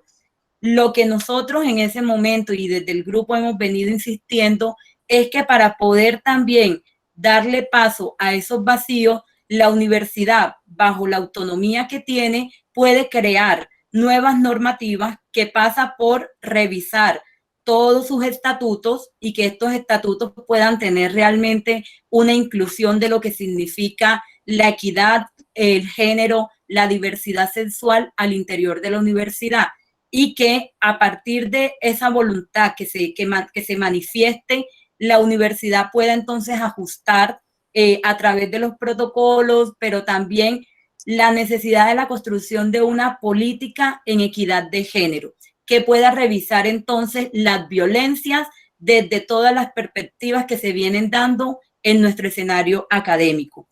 Pero uno encuentra también que cuando ocurren este tipo de situaciones, parece que la institución, y digamos que eso obedece a la lógica también de género y a la lógica patriarcal, y es que parece que la institución lo termina reduciendo solo a un asunto privado, y ya lo decía la profesora Rafaela, parece que entonces el problema es entre un hombre y una mujer y fue una relación consensuada y se termina callando. Es decir, nos callamos frente a esa situación y eso hace que una vez más lo invisibilicemos y lo normalicemos. Y por último, también parece ser que a la universidad o a la institución, entendiendo la universidad como institución y no como las administraciones que pasan por allí, sino la institución parece que le preocupara más que las denuncias que se hacen sobre violencias de género, sobre acosos sexuales, le preocupa más que dañe su imagen institucional a que realmente, digamos, se pueda visibilizar las afectaciones que sufren las víctimas de este tipo de situaciones al interior de la universidad.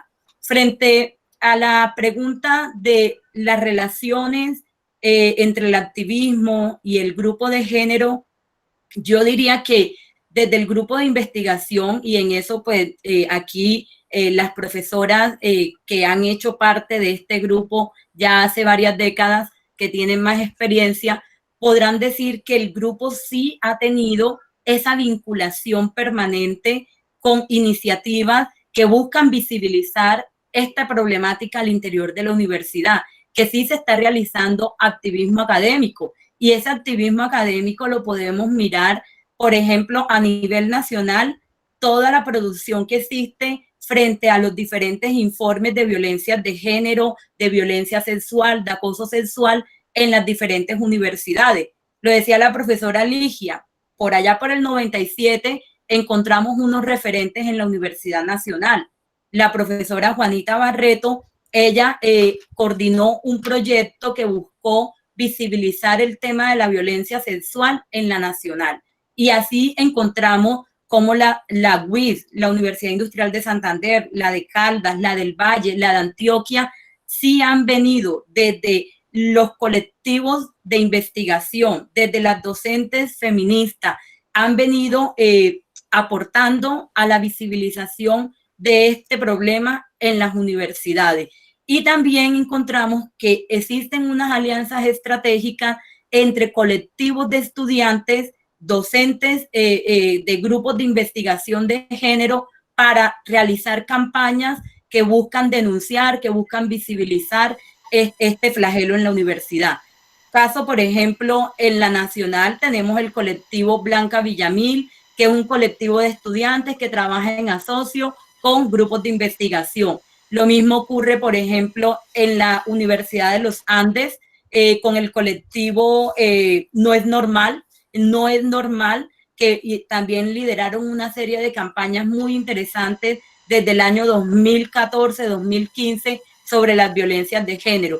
Y en el caso de la universidad, las docentes desde, digamos, los diferentes escenarios donde hemos tenido posibilidades de participar, hemos estado también acompañando iniciativas de estudiantes en foros, en conversatorios, digamos, en los espacios donde se nos ha permitido también intervenir, y como grupo hemos estado también pronunciándonos cada vez que constatamos casos de violencia de género al interior de la universidad. Lo hicimos el año pasado, sí, en medio del contexto del paro que se dio, nos pronunciamos como grupo de investigación. Este año también lo hicimos. Es decir, hemos hecho cosas que de pronto no se reconocen al interior de la universidad o se invisibilizan, y que precisamente hoy la tarea entonces es empezar a realizar esos registros y empezar a visibilizar el trabajo que se hace. Y claro que todavía nos falta por hacer muchas cosas más y poder seguir encontrándonos y articulándonos en redes que permitan tener mayor impacto en los trabajos que se hacen. Yo voy a detallar un poco para dar respuesta a la chica que nos está preguntando sobre el trabajo de las mujeres, del trabajo del grupo en la universidad. Haciendo más o menos un recuento así sucinto, podemos decir que el grupo de Mujer y Género y Cultura de la Universidad del Atlántico ha realizado un sinnúmero de acciones, tanto desde el punto de vista académico como desde el punto de vista de la proyección social, pero también desde el punto de vista investigativo. Es decir, que el grupo está vinculado con las 3 razones misionales de la universidad, de tal suerte es que podemos identificar, uno, tenemos en diferentes programas de la universidad, tenemos programas que tocan precisamente el problema de género, de tal suerte es que en la Facultad de Humanidades, que es nuestro centro, podríamos decir, ahí hemos posicionado el tema, y tanto que en el programa de Sociología tenemos una historia de más de casi de 10 años, en donde el tema de género circula básicamente ahí. Entonces, eso sería, por ejemplo, desde lo académico. Hoy tenemos una maestría que ya va para su 7ª corte, donde hemos formado a un sinnúmero de estudiantes, que hoy esos estudiantes están en espacios distintos. Prueba de ello es el caso de Nevis, que ya hoy está en la academia gracias a esa maestría. Entonces, son como los aportes que hacemos desde ese hacer. Desde el punto de vista investigativo, tenemos un sinnúmero de investigaciones que hemos realizado desde diferentes temáticas de la universidad, con el fin de dar respuesta a las necesidades específicas, tanto al interior de la universidad como por fuera de la universidad. En relación, por ejemplo, a la proyección social, podemos decir que desde el grupo de investigación hemos realizado un trabajo básicamente con la vicepresidencia de la República frente al tema de género y negritudes. Somos las autoras de la política pública de mujer y género, tanto de la Gobernación del Atlántico como de la Alcaldía Distrital. ¿Qué quiere decir eso? Fíjense ustedes que ambos trabajos, ambos resultados de esas investigaciones de la política pública, hoy en la Alcaldía Distrital existe una oficina de la mujer. gracias al aporte que desde la elaboración de la política pública hicimos con el trabajo del programa. Y hoy existe una secretaría en la Gobernación del Atlántico, una Secretaría de la Mujer, que es obra y arte de una política pública que realizamos. Y es una secretaría que hoy está reconocida y está posesionada como una de las secretarías que realiza una cantidad de acciones en lo local y en lo departamental y también en lo nacional. Por ejemplo, muchas estudiantes que han pasado por nuestras manos han realizado, por ejemplo, hoy son no solo docentes, sino que también están trabajando en diferentes instancias, tanto institucionales, de lo público y de lo privado, para trabajar en eso. Hoy son muchas chicas que pasaron tanto del pregrado y del posgrado, hoy son activistas del movimiento social de mujeres a nivel local y a nivel departamental. Al interior de la universidad, ya lo explicaba Nevis, hemos hecho acompañamiento de un sinnúmero de acciones que trabajamos en función de eso. O sea, tenemos el único centro de documentación de la mujer y de género que existe en la región Caribe, lo tenemos en la Universidad del Atlántico, que se llama Centro de Documentación Meira del Mar. Entonces, podríamos decir que tenemos un sinnúmero de actividades y de trabajos desde las 3 razones misionales de la universidad que le hemos aportado con más de 30 años de trabajo en la universidad. También, por ejemplo, tengo que decir que el tema, en la universidad hemos posesionado el tema de diversidad sexual, tanto que hoy en la universidad existe un grupo que se llama Uniatlántico Diverso, que está conformado tanto por estudiantes de diversidad sexual como no de diversidad sexual, que surgen en el seno del trabajo que hemos hecho. Entonces, creo que sí hemos hecho bastante, falta más por hacer porque de todas maneras nunca es suficiente. Lo que así, y ahí convoco a las chicas y a los chicos de los diferentes programas de la universidad que nos hagan acompañamiento y que nosotros podemos trabajar con ellos conjuntamente y asesorarlos en el trabajo, porque tenemos más de 40 años de experiencia, 30 años de experiencia en esto, en este hecho, que creo que es interesante que quede, por ejemplo, esta experiencia sea recogida por las nuevas generaciones y puestas en práctica en la Universidad del Atlántico. Y bueno, yo le quiero dar la palabra a la profesora Rafaela. Decana Marcela, yo quiero participar. Listo. Antes de eso, quiero decirles, bueno, nos podríamos quedar aquí toda la noche y todo el día porque son miles de preguntas, inquietudes. Entonces, le doy la palabra a la profesora Rafaela, a Julia y a alguien quien ha hecho esta pregunta y dice que no le entendemos.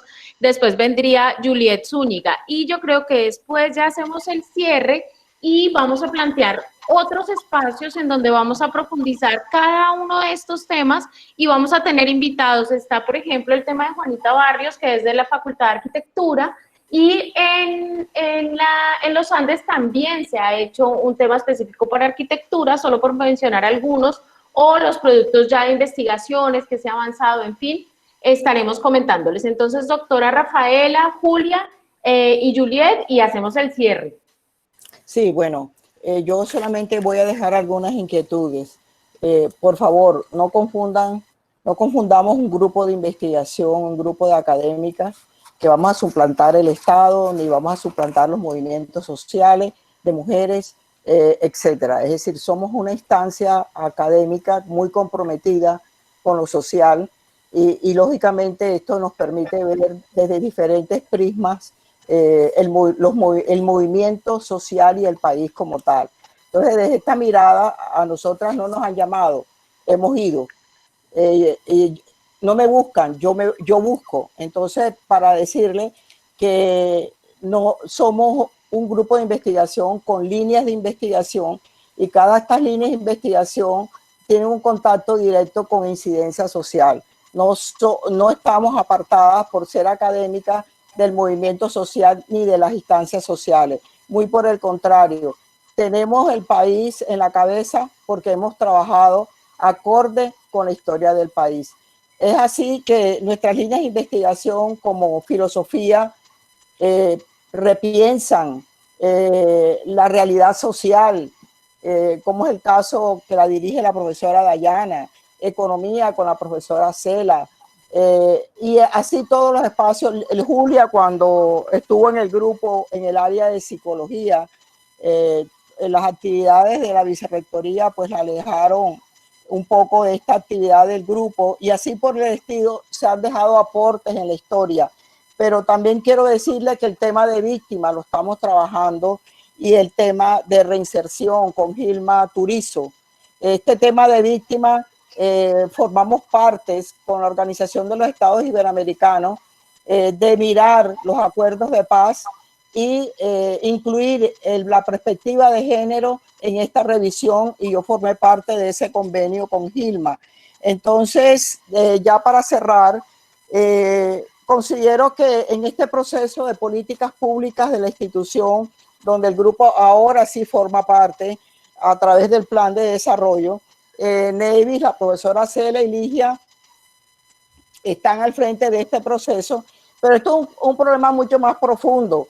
Las políticas hay que ponerlas a caminar, pero hay que ver también una estructura curricular, no solo el currículo oculto que también agrede, sino ese currículo real que el grupo ha tenido incidencia, no porque la universidad ha querido, sino porque voluntades coyunturales, por ejemplo, en la Facultad de Ciencias Humanas, el profesor Fidel, el profesor Alarcón, se mediatiza una amistad. Mire que vamos a impulsar esta materia, la profesora Selmira, que sociología es importante, pero ¿cuántas facultades tienen estas materias en su currículo? Muy pocas. Entonces, la transversalidad en el currículo para definitivamente poder desarrollar una educación diversa y una educación vinculante que respete, en base al respeto a la igualdad y a la diversidad, estamos años luz de poderla desarrollar. Entonces, sí, hemos reestructurado pedazos de realidad, pero esa es la realidad a la cual hemos podido intervenir directamente. Muy bien, gracias, doctora Rafaela. Julia, tienes la palabra. Bueno, muchas gracias por darme la oportunidad de participar en el foro, de saludar a viejas compañeras, como son el grupo de género, mujer y cultura, del cual formé parte casi 10 años, y por entrar a escenarios de política pública dentro de la universidad. De alguna manera no estoy vinculada en estos momentos, pero que indudablemente formé parte de toda esa historia que mencionaba Ligia, de creación del centro de documentación. Lo que yo quería decir, primero que todo, porque no me es ajena esta historia de la universidad, es quería felicitar a la decana Marcela, porque como decía Rafaela, yo creo que indagando en los recuerdos de los últimos, de los 20 años que tengo en la universidad, es la primera vez que un decano o una decana toma por los cachos, digámoslo así, de manera simbólica, un tema de esta envergadura basada en situaciones reales, no en situaciones supuestas, sino reales. Entonces, eso es un referente muy importante, porque de todas maneras el ser decano da la posibilidad de participar en escenarios de política pública de la universidad, en donde de algunas maneras se discuten decisiones, y es allí donde también se requiere una fuerte alianza para que avancemos y superemos no solamente la mirada desde lo académico. Yo sí creo que el grupo de género hicimos la tarea que teníamos que hacer dentro de la universidad, así como los grupos de mujeres hicieron su tarea en su momento para posicionar, para visibilizar, para poder crear política pública que en estos momentos está inspirada y está expresada en legislaciones. Se tuvo que avanzar en posicionar paradigmas relacionados con las violencias de género, con las violencias de mujeres, con todos esos protocolos internacionales en los que se participó, como la experiencia de Beijing, como mencionaba Nevis, de tal manera que esto ha sido un esfuerzo de largo aliento, pero eso lo que nos significa también es que no es suficiente en la universidad. Entonces, desde ese punto de vista, las coyunturas, esta coyuntura muy especial que ha sensibilizado a muchos actores de una facultad, porque aquí están implicados estudiantes, docentes, decana, la decana, funcionarios y también en algunos escenarios de política pública en la universidad tiene que ser una buena coyuntura para que sigamos avanzando. Yo, mientras ustedes hablaban, me puse a revisar unos elementos, porque la pregunta que nos hacemos todos es, bueno, pero ¿cómo avanzamos? ¿Cómo avanzamos si ya hay un protocolo en la universidad? Yo creo que tenemos que avanzar también en articular esos protocolos y algunos instrumentos legales que ya tiene la universidad en sacar unas legislaciones específicas acerca de algunos de los problemas que tenemos como etos universitarios.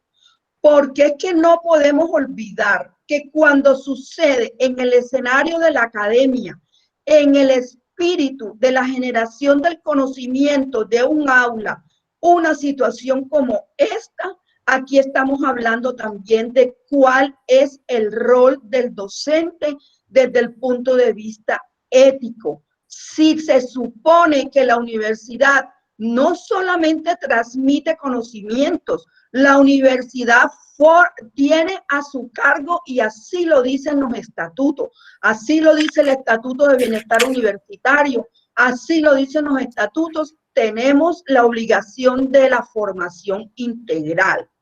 Asimismo, la universidad en su misión, en su visión y en sus valores, porque yo quiero recordar aquí que la universidad cuenta con un código de ética y de buen gobierno. Y en ese código de ética y de buen gobierno, la universidad reconoce que todos los actores de la universidad, óigase bien, todos los actores deben reconocer en ese espacio, deben comprometerse con la ética, con el respeto y con la responsabilidad. Y no solamente eso, otro de los valores, de los criterios y de las funciones que tiene la universidad es la responsabilidad social. Entonces, ¿qué sucede cada vez que una universidad, en este caso nuestra querida Universidad del Atlántico, hay una situación de esta? No solamente se está vulnerando el respeto hacia un estudiante, hacia un individuo, hacia una persona, sino que también desde el punto de vista del concepto de la responsabilidad social, o sea, de dar ejemplos, de ser generadora de buenos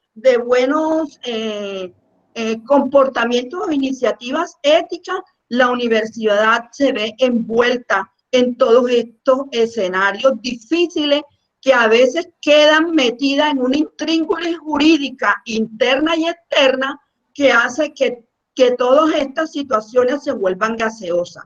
Yo sí creo que en estos momentos hay que activar otros instrumentos que tiene la universidad. Como decía la decana Marcela, en estos momentos se está generando el nuevo plan de desarrollo de la universidad. 1, 2, tenemos ese escenario del código de ética y yo creo que la universidad tiene que hacer una campaña para que se conozca ese código de ética y de buen gobierno, sino que también debemos hacer una campaña. Yo le comentaba también a la decana Marcela, donde haya como una especie de pacto colectivo, donde se enumeren una serie de decálogos de aquellos asuntos relacionados con el respeto, con la dignidad de las personas, con la ética, que pueden ser vulnerados en algunas situaciones, y que lo pongamos a disposición de los docentes para que los docentes lo firmen. Es decir, que como formadores, ofrezco disculpas porque parece que se quiere ir la energía aquí en mi casa y está titilando. Entonces, yo sí creo que en este momento debemos firmar un decálogo de compromiso ético en el escenario de la relación docente-estudiante, de la relación rol administrativo, que nos permita avanzar en esto. Porque no olvidemos también que si estamos hablando de una universidad acreditada, ¿sí? Para hablar también de ese elemento que le da una validez a la universidad, en donde lo que le está reconociendo no solamente que forma en calidad la educación, sino que forma excelentes ciudadanos. ¿Y quienes forman los ciudadanos? Son los docentes. Entonces, no tenemos que visibilizar también cómo esas relaciones asimétricas que se dan basadas en el conocimiento, como decía Nevis, tienen que formar parte de esos nuevos compromisos de unas universidades acreditadas. En el caso, como mencionaba la profesora Rafaela, del Ministerio de Educación, que de todas maneras, consciente de toda esta problemática que se presenta a nivel de las universidades y de la educación superior, pues el ministerio lo que hace es que de todas maneras reconoce, ¿sí? Reconoce una problemática, da un marco general de política pública, pero quien tiene que institucionalizar ese marco y de autorregularse basado en la ley 30 es la misma universidad, ¿sí? Entonces no podemos ampararnos en que somos autónomos para unas cosas, pero no somos autónomos para la formación integral, para el compromiso con una universidad a prueba de todas estas situaciones, porque ponen también en tela de juicio una universidad acreditada.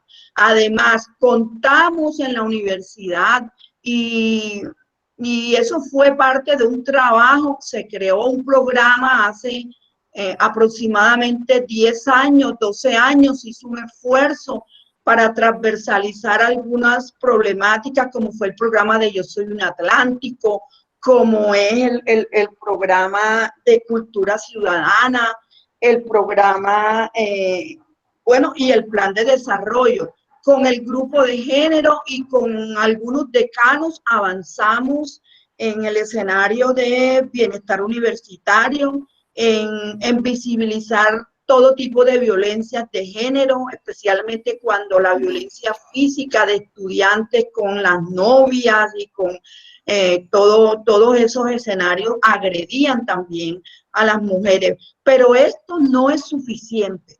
Hay que continuar el esfuerzo, tiene que ser sostenido y tenemos entonces que identificar también esos instrumentos de política pública, incluso de legislaciones internas que ya tiene la universidad y de programas, ¿sí? Listo, Juli, mil gracias. Para que avancemos en ello. Gracias. Mil gracias por toda tu intervención. Esto es muy importante. Casi que hiciste el cierre del panel.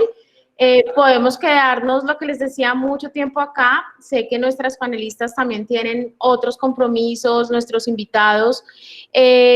Bueno, había una persona que nos había pedido la palabra, no sé si todavía esté interesada, Juliet, o si estas preguntas ya te solucionaron el asunto. Hola, pero pues, bueno, yo quiero, dime. Decana, voy a hacer la pregunta o mi comentario, no voy a ser extensa, voy a ser muy breve, comprendo lo del tiempo, sí. Mi pregunta iba enfocada al tema, realmente al tema de que cuando nos asumimos como feministas, pues obviamente yo soy filósofa también, egresada de la Universidad del Atlántico, ya vivo en otra ciudad, vivo en Bogotá, y yo lo que digo es que cuando nos asumimos como feministas, yo no puedo decir lo que mi enfoque es desde la academia, porque resulta de que las mujeres, cuando yo me asumo como feminista, van a recurrir a mí en casos de violencia, en casos que necesiten de alguien que las apoye y quien más que una feminista. Entonces, digamos que yo no me puedo quedar corta y entiendo todo el proceso que lleva el Grupo Mujer, Género y Cultura y sé todo lo que han avanzado en temas académicos, y en la ciudad, pero digamos que se queda corta cuando llega una víctima y necesita, por ejemplo, la Facultad de Ciencias Humanas, donde hay docentes que han sido contratados, que han sido nombrados, y que antes de eso, estos docentes ya tenían denuncias penales ante Fiscalía por acosos sexuales porque venían de otras universidades acosando, y sin embargo la universidad, bueno, los nombró, ahora son docentes, cometieron de nuevo delitos dentro de la universidad, y dentro de la Facultad, por ejemplo, de Ciencias Humanas, no hay nadie que apoye realmente a las víctimas dentro de estos procesos.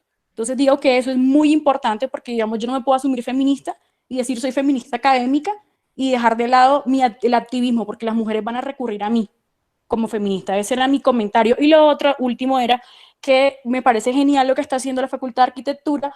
Sin embargo, sé que son procesos en que apenas inician algunas estudiantes dentro del feminismo, porque esto es un proceso largo, y que a veces nos enfocamos en que la mujer denuncie, pero las estudiantes digan algo, pero resulta de que a veces estos procesos son revictimizantes para las mujeres, y por eso se queda corto decirle no te montes al carro del profesor, o no aceptes que el profesor te diga tal cosa, porque las mujeres tienen miedo, y el miedo es válido dentro de una sociedad patriarcal como la nuestra y dentro de una universidad que no apoya en absoluto desde lo institucional a las mujeres. Muchas gracias.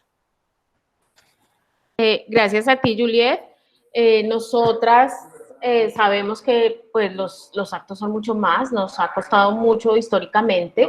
Precisamente esta iniciativa es para acompañar a las mujeres y, como lo dije al principio, nos paramos sobre hombros de gigantes quienes han avanzado en todo este proceso. La idea es seguir avanzando, a las estudiantes acompañarlas desde la decanatura, desde la facultad en este proceso. Y bueno, lo que hemos dicho desde siempre, desde que iniciamos, muchas gracias. Apenas empezamos, hoy es el lanzamiento de nuestra campaña. Las profesoras que están aquí presentes de la facultad, a quienes les agradezco, Ruth, Liz, Lisette, Delma, en fin, y los profesores, también veo algunos de ellos, estamos con ellas, estamos con ustedes, estudiantes. Vemos cómo los grupos de la universidad también están con ustedes, la profesora Rafaela, la profesora Ligia Nevis, quienes están hoy representando una serie de personas que están detrás trabajando duramente. Y como lo decía Julia, como decana yo tengo la responsabilidad de poder incidir en esas políticas. La comunidad académica está en ese proceso de construcción de estos dos instrumentos de gestión, en donde nosotras debemos dejar claro cuáles pues estas luchas que se han hecho.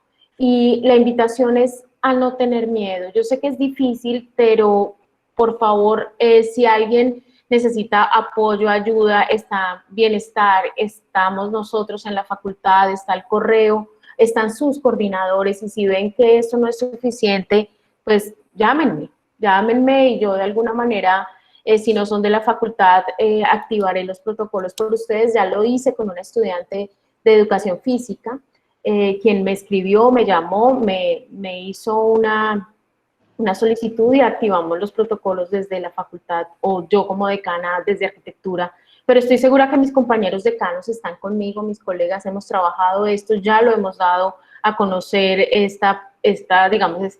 la seriedad de este tema en consejo académico. Entonces, indiscutiblemente, pues los grupos de investigación avanzan, los colectivos avanzan, pero esto tiene varias patas, por decirlo así, es una mesa con varias patas. La mesa institucional, la mesa la pata institucional, la pata académica, la pata activista y la pata administrativa, que tiene que soportar esa superficie que son las víctimas, a quienes tenemos que apoyar y acompañar. Bueno, a las panelistas invitadas, muchísimas gracias. Estaremos en contacto. En otro momento seguiremos avanzando y ahondando en estos temas. A los participantes, muchas gracias por estar acá. Quienes nos dejaron les enviaremos los videos y seguiremos avanzando en este proceso. A Juliet, mil gracias por tus aportes. Sabemos que es difícil, pero yo creo que paso a paso estamos logrando las cosas. Carlín, también que estabas aquí. Entonces, ya tenemos... Decana, antes de que finalice, me gustaría, aprovechar el escenario para también extender la invitación a la Decanatura de Arquitectura, a los estudiantes y a toda la comunidad universitaria que está vinculada, a que hemos venido trabajando como grupo de investigación con grupos de estudiantes, con la Vicerrectoría de Bienestar, en lo que es el comité que va a abrir la construcción de la política de género al interior de la Universidad del Atlántico, y que ese es un proceso que esperamos pueda ser participativo, un proceso colectivo, un proceso que pueda recoger los sentires de las víctimas de violencia de género al interior de la universidad, pero que también pueda establecer una política que se pueda ejecutar de acuerdo a las realidades. Y en ese sentido también decir que como grupo de investigación con la profesora Cela estamos realizando seguimiento a lo que es el plan de desarrollo institucional, porque sabemos que si lo que, digamos, en términos de presupuesto no queda reflejado en ese plan de desarrollo, no va a haber recursos para sacar adelante la política de género en la universidad. Entonces también necesitamos que las y los estudiantes puedan asumir esa tarea, puedan llegar a esos escenarios, y somos conscientes. Este tema no solamente lo agotamos aquí, es un primer momento, hay que seguir abriendo escenarios como estos son los que nos van a ayudar a visibilizar y a construir soluciones a las violencias de género en la universidad. Sí, muchas gracias. Pues no es un primer momento, para nosotros como facultad sí, pero pues para ustedes es avanzar, y cuenten también con todo nuestro apoyo. Y yo también quiero reconocer y darle las gracias a las estudiantes, quienes están allí y se han propuesto la tarea de no sentir más miedo, de sentirse acompañadas y poder seguir adelante. Quería comentar algo muy rápido, también con Gilma hemos avanzado en un tema de acompañamiento a los ETCR de los espacios territoriales de los excombatientes de las FARC en Pondores y Tierra Grata desde la facultad, donde también hemos trabajado con mujeres y bueno, y con toda la comunidad. Entonces, digamos que esto ha sido un tema que nos ha convocado desde muchos aspectos, pero ya cuando nos sentimos directamente afectados, yo lo que les decía al principio, tocar una estudiante y ponerlo en conocimiento, y fue para mí toda una sorpresa porque no sabía, pues me invitó a no seguir pues permitiendo esto en la universidad. Entonces los otros casos no los conocía, ya estamos avanzando en eso, pero esto me prendió las alarmas y por eso estamos hoy aquí, porque las estudiantes también se pusieron a la cabeza y estamos avanzando. Entonces muchísimas gracias otra vez, seguiremos invitándolas y bueno, esto de verdad es para mí un apoyo total y mil gracias a todas por estar acá. Chao. Chao. Adiós a todas. Chao. Gracias. Gracias a ustedes.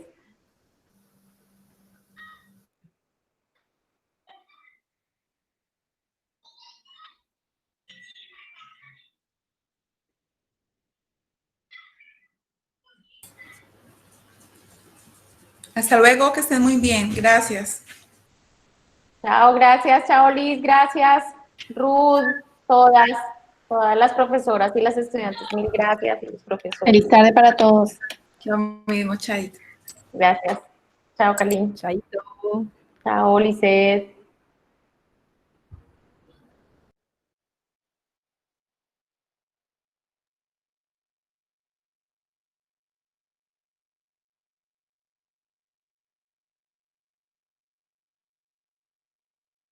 Ojalá y se pudieran aplicar unos test de personalidad a los docentes que van a entrar. O sea, hay muchas patologías psíquicas que cargan las personas en esta época de la posmodernidad y realmente solamente se fijan en hacer una evaluación de cómo viene el profesor cognitivamente preparado, pero no sobre la integralidad de su función. Bueno, feliz tarde a todos y a todas.